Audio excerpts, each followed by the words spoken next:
mainly our problems is with brownfield projects where existing district hospital is there and you need to increase bed strength. And very few places we have like new buildings altogether, new district hospital, we can call it a greenfield. So just look at this. This is a Google Earth image for Neemuch district hospital. Initially we have district hospital there.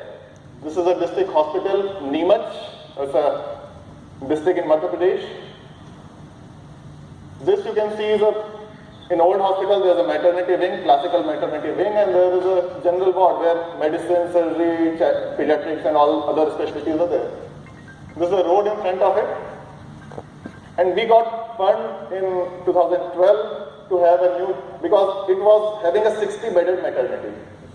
And there was no trauma center. We got fund in 2012 and we started making a new building for a strengthening.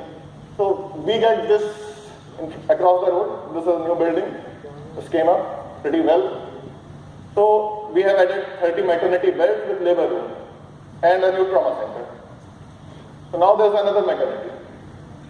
Now this hospital is typically having 3 gynecologists, and there's one casualty in the general hospital. We have written general hospital in previous thing, and we have a new maternity and new trauma. So doctors are confused. Like there are 3 doctors, there are 2 maternity wings. The patient is also confused where to go. And there are 2 casualties, because in casualty, in a district hospital setup, you get only 1 doctor or maybe 2 doctors and very little paramedic staff. So now we'll have to run 2 casualties, general casualty and trauma center in a district hospital. So this is actually a problem. This is another hospital like Ali Rajpur, a similar story. So what is the problem? Like new structures are generally in duplication or standalone rather than complementary. Like an integrated maternity wing with 60 plus 40 bedded at same place will be helpful. But this is like more cumbersome. Then interdepartmental coordination was lacking. Like trauma centers, after stabilization in trauma, the patient needs to be shifted in medicine or surgery ward. But like we have seen in Neemuch case, trauma center is standalone, and after the stabilization, where the patient will shift. Then maternity and SNCU should be very close. Like these are interdepartmental issues. And fate of existing facilities. If we have created new labor room, new SNCUs in new wing, what will be the use of existing facilities? So these are major issues, and more problematic things are our brownfield projects where we'll have to increase the things. And this problem will mainly occur when we are saying that upgradation of district hospital to medical college hospitals. So this will be a problem for all of us. For greenfield projects, what we have seen to make a big building, like extra space. So for a sick patient, we somehow, every walking step matters. Like a sick patient comes and you ask him to move in a corridor of 400 meters, it will be a problem. Then limited staff for interdependent departments like anesthesiologist, they are pretty in shortage, and their needs in trauma, ICU and OT. So we need to have these things very close, like X-ray rooms, like casualty and OPD patient. Both will need these things. So we should focus that these things should be very close. Then we have faced problems like over or under construction, where we need a big room. Somehow PWD guys made a very small room. And this is also a debate, PWD is responsible or we are responsible, but this is the problem. Like trauma center, we have made so many trauma centers with very like 2-bed triage area or receiving area. And there is a CSSD, I'll show the pictures, you'll understand. Like this was a proposed trauma center in Khandwa district hospital, which is getting upgraded to medical college. And this you can see the triage of 2-bed triage area. And these are the problems. So we sort this out, these things. Like now we have triage area where you can see a lot, 10, 12 patients can come and trauma center can actually function. These are the somehow our architects rate the MCI guidelines, and they make MCI guidelines CSSD in a district hospital. Like you can see, there is only 2 or 3 autoclaves in a big hall. And triage area is having 2 beds. So these are the problems if we blindly follow the MCI guidelines. Then the problem of micro detailing. Like for a normal PWD guy, they'll make rooms and now they'll mark it. You can make it ICU, you can make it X-ray room, or you can make it anything OT. So they don't follow these radiation protocols sometimes, and we are also responsible for it. Like one room they'll mark X-ray room, you can have X-ray here. So, and we somehow don't focus on service level design also.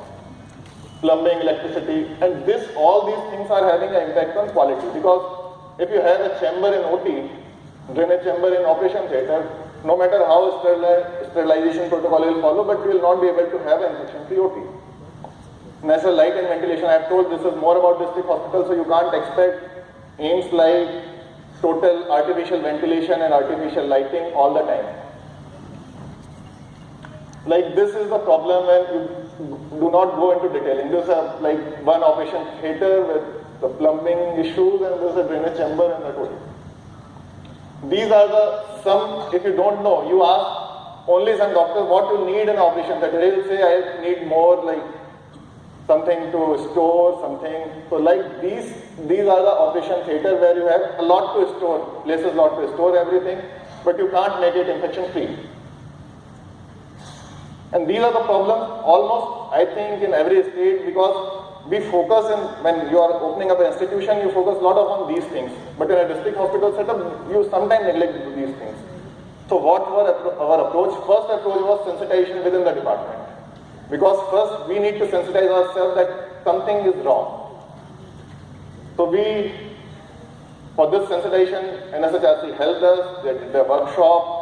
Then we convinced our doctors about the root cause of the problem. Then after this, there is a sensitization at the level of government, because works department is also involved in this. So we have involved, and they're very, like after some distance, they understood the problem and they helped us. Then we engaged a hospital planning consultant. We thought it's an easy job. But after correcting 2 plans, we realized that's a huge task. So we needed to institutionalize this thing. So we institutionalized this process by getting an RFP chain, and for the works department are all new buildings, because when you make a new building in an existing hospital, you will have to make plan of the whole building as a one setup. It's not that you make a new 30-bedded building. And then finally infrastructure audit and perspective planning, because we are making new hospitals, we are augmenting strength, so we need this. These are the results and outcome, like qualitative.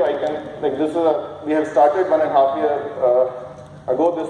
So I cannot give you every data, but this is a patient convenience, improve quality of service, increase efficiency of service provider, reduction in capital cost. We have saved in our 150 crore project for 4 hospitals.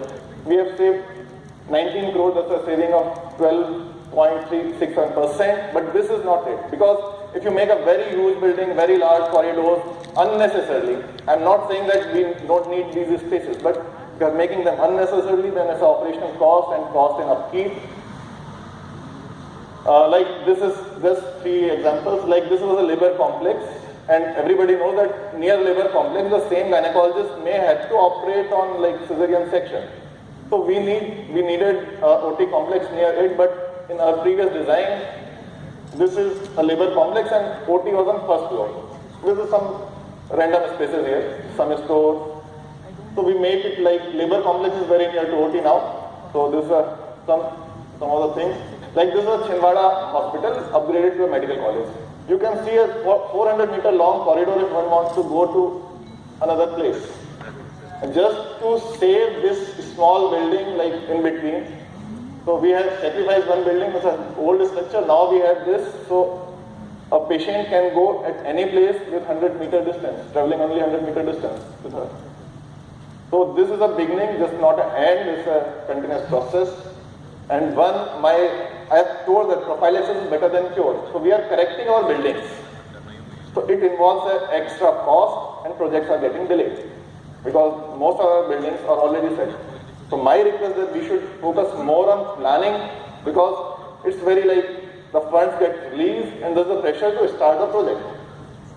So we need to give more time for planning, otherwise we'll give this extra cost and these like, rather than helping our doctors, it's more cumbersome to run new 2 centers. Thank you.